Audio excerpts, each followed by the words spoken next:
Ce sont les derniers préparatifs pour Grégoire de Hemtim avant son départ pour le Salon des maires et des collectivités à Paris. La France, c'est le marché idéal pour exporter sa technologie innovante en matière de détection des fuites d'eau qui a déjà séduit d'autres pays voisins comme l'Allemagne.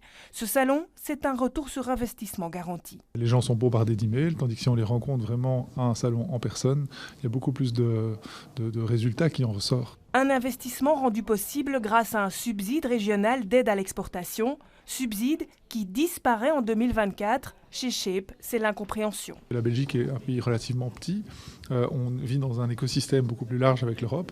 Il faut encourager les interactions à travers toutes ces régions.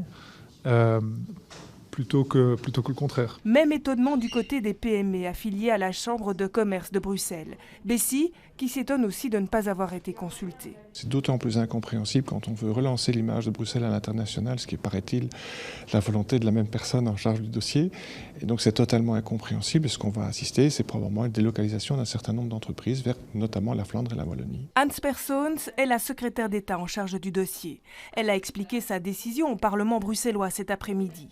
Cette suspension d'aide pour 2024 doit permettre à la région non seulement de faire des économies pour assurer le budget, mais aussi de rationaliser les aides à l'exportation via une seule organisation. Notre subvention à HUP pour aider les entreprises avec l'exportation est de 20 millions. On ne touche pas à cet argent, donc tout ce service est préservé. C'est un autre département qui a accordé les primes et on est en train de voir s'il n'y a pas moyen de mieux s'organiser pour que HUP devienne l'unique interlocuteur pour les entreprises. Un effort qui doit permettre à la région d'économiser près de 4 millions d'euros. En 2023, environ 900 primes à l'exportation ont été octroyées, avec une moyenne de 4 000 € par entreprise.